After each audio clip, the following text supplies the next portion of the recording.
सभी का अपने YouTube चैनल एडवर्बर पर स्वागत करता हूँ। 12th फिजिक्स में हम लोग वैद्युत विभव ये चैप्टर पढ़ चुके हैं। आज हम लोग अगले चैप्टर पर प्रकाश डालना चाहेंगे।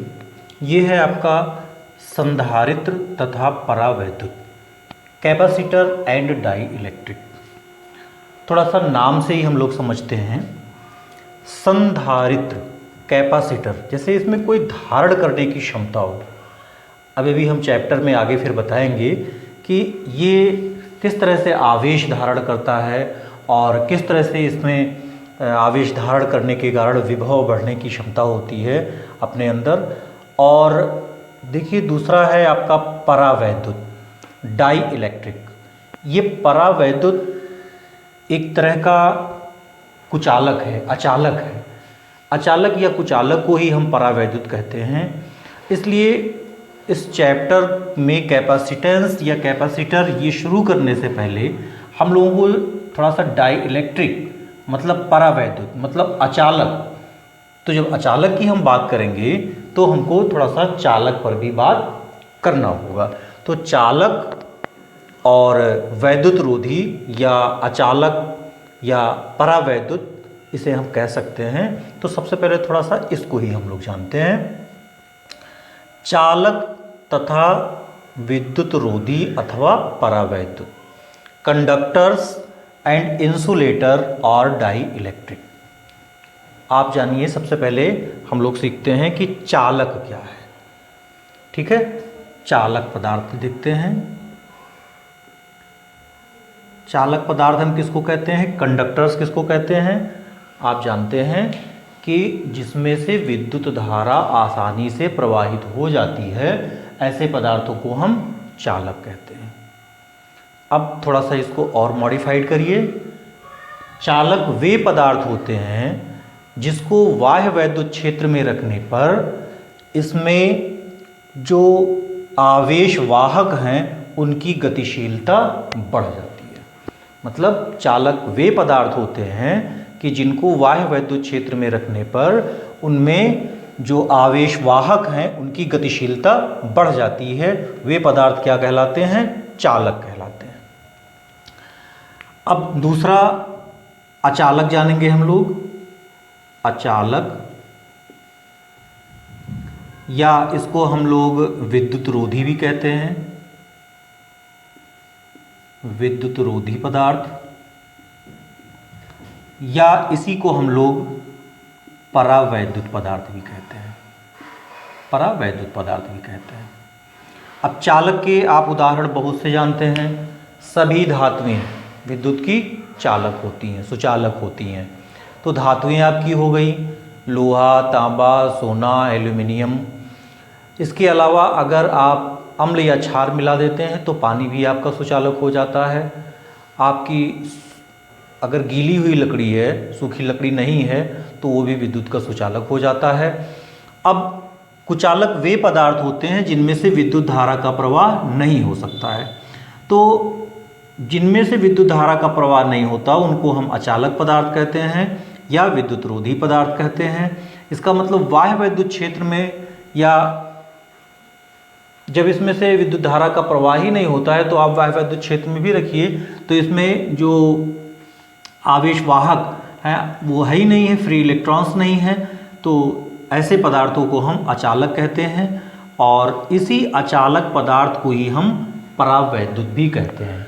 तो परावैद्युत के आपके कौन से उदाहरण हो सकते हैं? आपका कागज, माइका, मोम, तेल, ये सब आपके किसके उदाहरण हो गए? परावैद्युत के उदाहरण हो गए।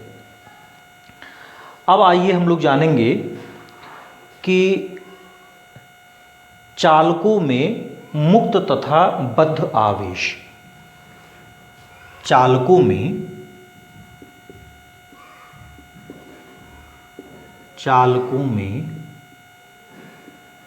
मुक्त तथा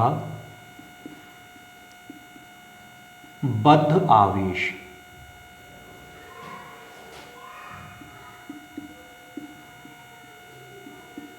अब आइए ये जानें कि चालक के बारे में हम लोग जान चुके हैं। तो चालकों में ये मुक्त आवेश क्या होता है और बद्ध आवेश क्या होता है। देखिए, हम लोग जानते हैं कि जो परमाणु होता है वो परमाणु क्या होता है, वैद्युत उदासीन होता है। परमाणु ये वैद्युत उदासीन, परमाणु पर कोई भी आवेश नहीं होता है, इस पर आवेश क्या होता है, आवेश शून्य है, अगर ये हम परमाणु लेते हैं। और परमाणु की संरचना में भी हम जानते हैं कि ये बीच में नाभिक होता है और इलेक्ट्रॉन ये इसके चारों ओर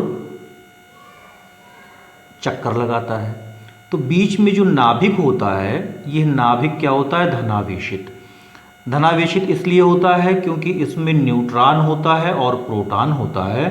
न्यूट्रॉन पर कोई आवेश नहीं होता है, शून्य आवेश न्यूट्रॉन पर, और प्रोटॉन पर क्या आवेश होता है, धन आवेश होता है। इसीलिए जो नाभिक होगा आपका धनावेशित हो गया। और जो इलेक्ट्रॉन इसके चारों ओर चक्कर लगा रहे हैं, इन इलेक्ट्रॉनों पर कौन सा आवेश होता है, इलेक्ट्रॉनों पर माइनस ऋण आवेश होता है। और परमाणु विद्युत उदासीन इसलिए होता है क्योंकि नंबर ऑफ इलेक्ट्रॉन और नंबर ऑफ प्रोटॉन ये किसी भी परमाणु में बराबर होता है, इसलिए परमाणु पर आवेश कितना हो गया, शून्य हो गया। अब ये देखते हैं कि जो नाभिक है, नाभिक के जो नज़दीक इलेक्ट्रॉन चक्कर लगाएगा उस पर कूलाम का फोर्स सबसे ज़्यादा कार्य करेगा, क्योंकि नाभिक धनावेशित है और इलेक्ट्रॉन ये ऋणावेशित है।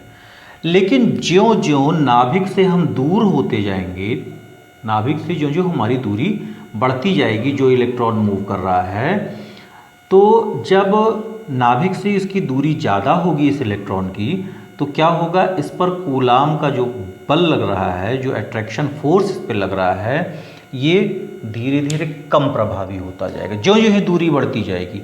इसका मतलब हुआ कि जब नाभिक से दूर कक्षाएं बढ़ती जाएंगी, जो ऑर्बिटल्स हैं ये दूर होते जाएंगे, तो उस पर अट्रैक्शन फोर्स कम प्रभावी होगा, और तब यह अपनी बंद कक्षा में चक्कर ना लगा करके कुछ पूरे पदार्थ में स्वतंत्र रूप से विचरण करने के लिए फ्री हो जाता है, मुक्त हो जाता है। और इसी आवेश को हम क्या कहते हैं, मुक्त आवेश। मुक्त आवेश। तो यहाँ जो मुक्त आवेश हुआ वो कौन सा आवेश हुआ, मुक्त इलेक्ट्रॉन, फ्री इलेक्ट्रॉन। मुक्त आवेश या फ्री इलेक्ट्रॉन। तो मतलब इलेक्ट्रॉन जो होगा किसमें, चालकों में, और चालकों में मुख्य रूप से किसमें, धातुओं में। धातुओं में आवेश का या विद्युत धारा का या सुचालक होने का क्या कारण है, क्योंकि उसमें फ्री इलेक्ट्रॉन होते हैं। ये फ्री इलेक्ट्रॉन बिल्कुल उसी तरह से पूरे चालक में या पूरे पदार्थ में गति करते हैं जैसे किसी कमरे में गैस के अणु जिस तरह से एट रैंडम मोशन करते हैं, इसी तरह से यह भी पूरे चालक में एट रैंडम मोशन करते हैं। इसलिए इनकी गति के कारण जो टोटल धारा होगा वो शून्य होगा, कोई धारा का भी प्रवाह नहीं होगा। अब देखिए, जब कोई भी इलेक्ट्रॉन ये मूव कर जाता है तो वहाँ आपका धनावेश हो जाता है। तो जो धनावेश होगा, जो पॉजिटिव चार्ज होगा आपका, ये पॉजिटिव चार्ज ये मूव नहीं कर रहा है, क्योंकि इलेक्ट्रॉन मूवमेंट पोजीशन में होगा, और वहाँ से अगर डिस्प्लेस्ड हो गया तो वो जो पॉजिटिव चार्ज होगा वो क्या होगा, वो स्टेबल पोजीशन में होगा, वो अस्थाई पोजीशन में होगा, मतलब बाउंडेड होगा। इसलिए जो धनावेश होगा वो क्या होगा, बद्ध आवेश होगा। किसी भी परमाणु से जब इलेक्ट्रॉन निकलता है तो चूंकि इलेक्ट्रॉन पे ऋणावेश होता है, तो कोई भी पदार्थ है जब इससे एक इलेक्ट्रॉन बाहर निकला तो एक इलेक्ट्रॉन बाहर निकलने पर इस पर एक धनावेश हो जाता है। तो इस तरह से हमने ये जाना कि चालकों में जो मुक्त इलेक्ट्रॉन हैं ये मुक्त आवेश के रूप में और बद्ध आवेश के रूप में आपके पॉजिटिव चार्ज कार्य करते हैं। धारणा तथा इसकी परिभाषा, concept of dielectric capacitance concept of electric capacitance and it's definition. क्या है वैद्युत धारिता की अभिधारणा? कैसे ये कंसेप्ट क्लियर हुआ कि जो पदार्थ हैं ये आवेश को धारण करते हैं और इसकी किस तरह से हम परिभाषा बनाएंगे। चलिए ये समझते हैं कि जैसे कोई भी पदार्थ है, जब इस पदार्थ को हम कोई भी आवेश देते हैं तो शुरू में जब हम इसको कोई भी मान लेते हैं, कोई भी आवेश आप दे रहे हैं, तो शुरू में जब आप आवेश इसको दोगे तो बहुत आसानी के साथ ये आवेश ले लेगा और उस समय इस पर प्रारंभ में इस पर विभव कितना रहा होगा? 0। क्योंकि इस पदार्थ पर कोई भी आवेश नहीं था, तो इस पदार्थ पर जब कोई भी आवेश नहीं था तो इस पर विभव क्या था? 0 था। जब इस पदार्थ को हम Q आवेश देते हैं तो अब क्या होगा? इसका विभव बढ़ेगा। इसका विभव क्या होगा? बढ़ेगा। तो इसका मतलब अब ये पदार्थ V विभव से मतलब 0 विभव से कुछ बढ़ा और कुछ आवेश भी इस पर आ गया। अब आवेश जैसे हमने यहाँ से धन आवेश दिया इसको, तो इस पदार्थ पे धन आवेश आ गया और हम ऐसे देते जाएंगे। अब थोड़ा ये देखिए कि जो हम आवेश इसको देते जाएंगे त्यों तो इस V का मान बढ़ता जाएगा। तो जब अब हम आवेश इसको देंगे तो चूंकि इस पे धनावेश पहले से ही है, इसलिए क्या करेगा? ये इस आवेश को प्रतिकर्षित करेगा, इस आवेश को हटाना चाहेगा। जब इस आवेश को हटाना चाहेगा, प्रतिकर्षण बल इस पर कार्य करेगा और हम इस पदार्थ को आवेश दे रहे हैं, तो आवेश देने में हमको कार्य करना पड़ेगा। यही जो कार्य हम करते हैं ये इस पदार्थ में धारिता के रूप में या आवेश के रूप में संचित हो जाता है और विभव क्या हो जाता है? उत्तरोत्तर बढ़ता जाता है। इसका मतलब ये हुआ कि किसी भी पदार्थ को आवेश देने पर, किसी भी पदार्थ को आवेश देने पर उस पदार्थ में विभव का मान बढ़ता जाता है। तो मान लेते हैं कि किसी पदार्थ को हम Q आवेश दे रहे हैं, तो Q आवेश देने पर उस पर विभव का मान ये V हो जाता है। तो हम कह सकते हैं क्या? Q is proportional V। Proportionality को बराबर करने के लिए एक कांस्टेंट से हम गुणा करते हैं और इस कांस्टेंट को C नाम दिया गया। तो Q equals to B CV। यहाँ C क्या है? C जो है एक नियतांक है। C क्या है? एक नियतांक है। ये जो C नियतांक है यह उस पदार्थ के अगल बगल कोई अन्य वैद्युत क्षेत्र है या कोई वैद्युत पदार्थ रखा है, इस पर भी निर्भर करेगा। उस पदार्थ के भीतर कौन से कुचालक पदार्थ रखे हुए हैं उस पर भी निर्भर करेगा। इस C का मान जो पदार्थ है उस पदार्थ के आकार पर भी निर्भर करेगा। इसका मतलब ये C कई चीज़ों पर निर्भर करता है और इसी C जो नियतांक है, इसी नियतांक को क्या नाम दिया गया? उस पदार्थ का वैद्युत धारिता।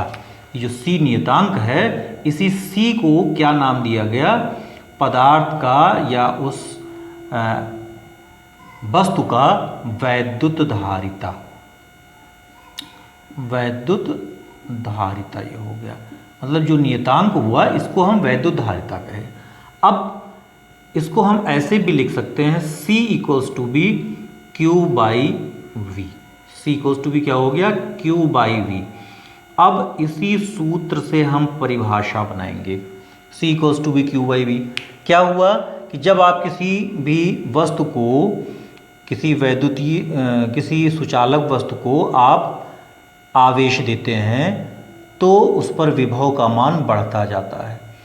तो वस्तु को आवेश देने पर दिए गए आवेश का मान और उसके विभव में होने वाली वृद्धि का अनुपात, यह उस पदार्थ का वैद्युत धारिता कहलाता है, C कहलाता है। मतलब C बराबर Q/V हो गया।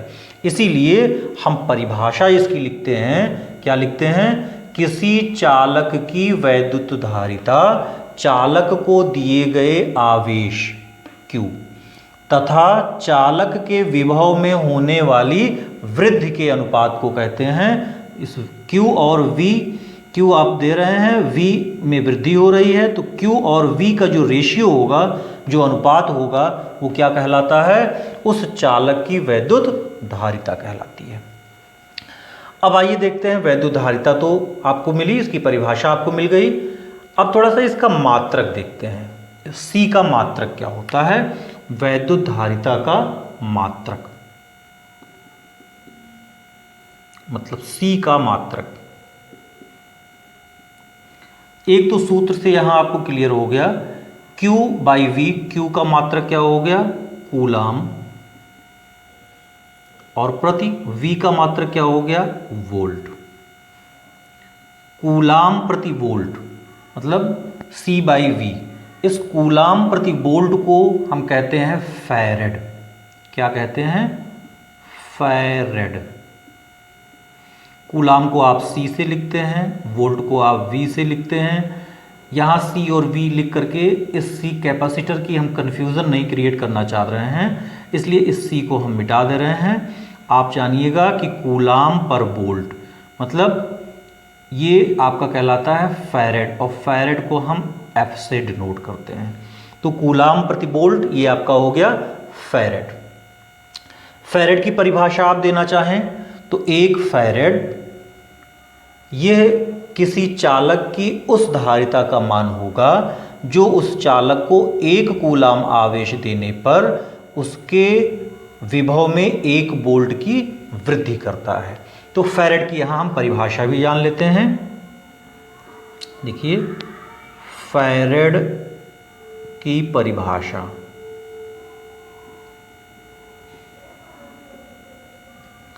फैरेड की परिभाषा आपकी क्या हुई? किसी एक फैरेड किसी चालक की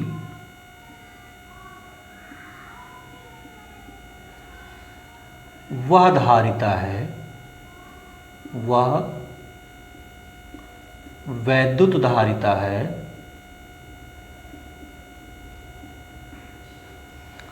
जो उस चालक को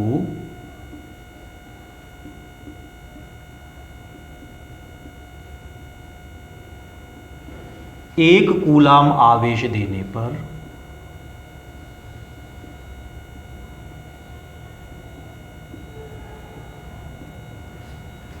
जो उस चालक को 1 कूलाम आवेश देने पर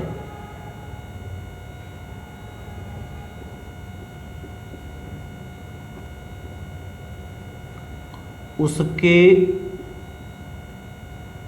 विभव में 1 वोल्ट की वृद्धि कर दे।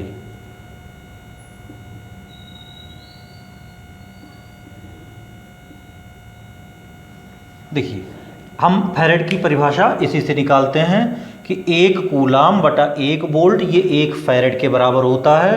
तो फैरेड की परिभाषा हम लिखेंगे कि 1 फैरेड किसी चालक की वह वैद्युत धारिता है जो उस चालक को 1 कूलाम आवेश देने पर उसके विभव में 1 वोल्ट की वृद्धि कर देती है या कर दे। अब फैरेड के अन्य छोटे मात्रक भी होते हैं, जैसे हम कहते हैं 1 माइक्रोफैरेड। 1 microfarad 10⁻⁻⁻6 farad. ऐसे 1 पिकोफैरेड, 1 पिकोफैरेड हो गया 10⁻⁻12 फैरेड। अब यहाँ से अगर हम देखना चाहें तो इस पिकोफैरेड और माइक्रोफैरेड में क्या संबंध हो सकता है? 1 पिकोफैरेड बराबर 10⁻ या ऐसे भी कह सकते हैं कि 1 माइक्रो फैरेड, ये भी आप जान लीजिए। इनमें इन दोनों में क्या रिलेशन है भाई, 1 माइक्रो 10⁻⁻⁶, फिर 1 माइक्रो 10⁻⁻⁶, तो ये 10⁻12 फैरेड हो गया, और 1 पिको फैरेड भी 10⁻12 फैरेड है। तो इस तरह से हम ये भी रिलेशन प्राप्त कर सकते हैं कि 1 पिको फैरेड ये 1 माइक्रो फैरेड है। अब आइए ये हम जानना चाहें कि ये जो फैरेड है, जो मात्रक आपका C = Q/V है, इसका MKS में क्या मान है और इसकी विमा क्या है, तो आइए ये जानना चाहें।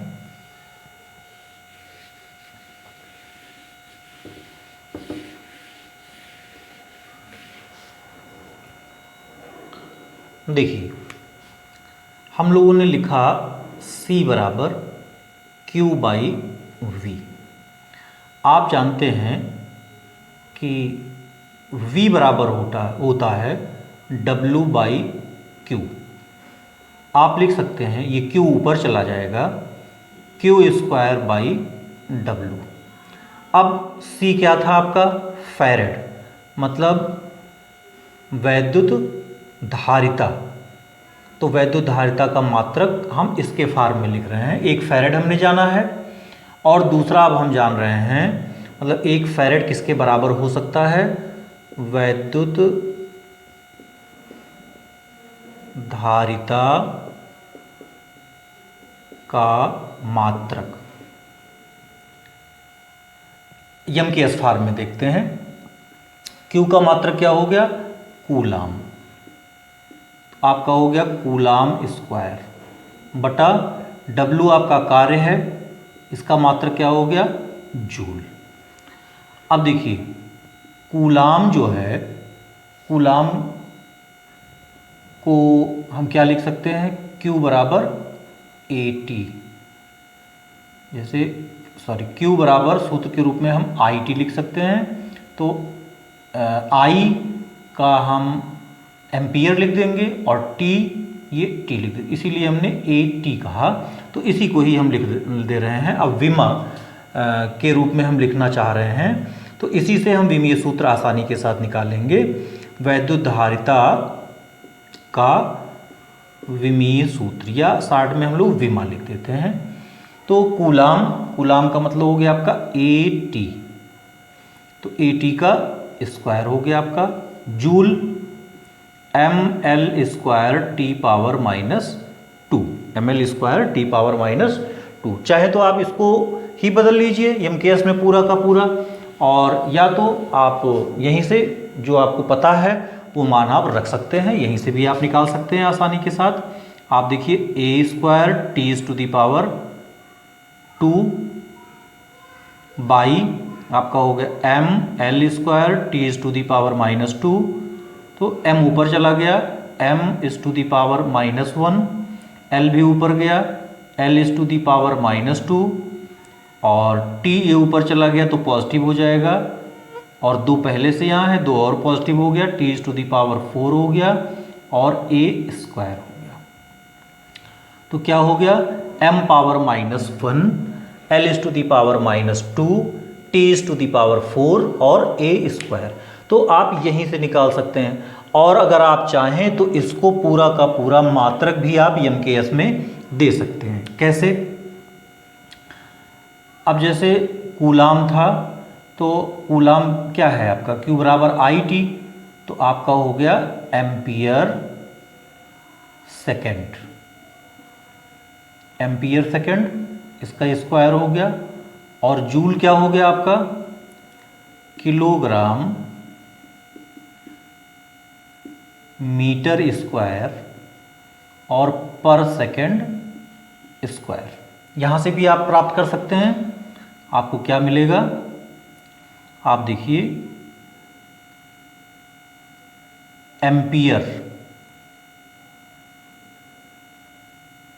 स्क्वायर हो गया, आपका हो गया ये एम्पियर स्क्वायर हो गया। चलिए ये सेकेंड ऊपर चला जाएगा तो सेकेंड पावर 4 हो गया आपका, सेकेंड का पावर 4 हो गया। 2 यहाँ नीचे था, 2 घात ऊपर भी है, सेकेंड पावर 4 हो गया। बाई नीचे क्या बचा, किलोग्राम, ये आपका किलोग्राम हो गया, और मीटर स्क्वायर हो गया, ये आपका मीटर स्क्वायर हो गया। तो यहाँ से भी आप देखिए आपका क्या हुआ, एम्पियर स्क्वायर, तो ये आपका एम्पियर स्क्वायर, सेकेंड पावर 4 तो ये आपका सेकेंड पावर 4, प्रति किलोग्राम तो m पावर -1, मीटर स्क्वायर पर मीटर स्क्वायर तो l⁻⁻²। इससे भी आप इसको लिख सकते हैं और या यहीं से आप लिख सकते हैं। तो इस तरह से वैद्युत धारिता का आपने मात्रक जाना, वैद्युत धारिता का आपने परिभाषा जाना और वैद्युत धारिता का आपने विमा जाना।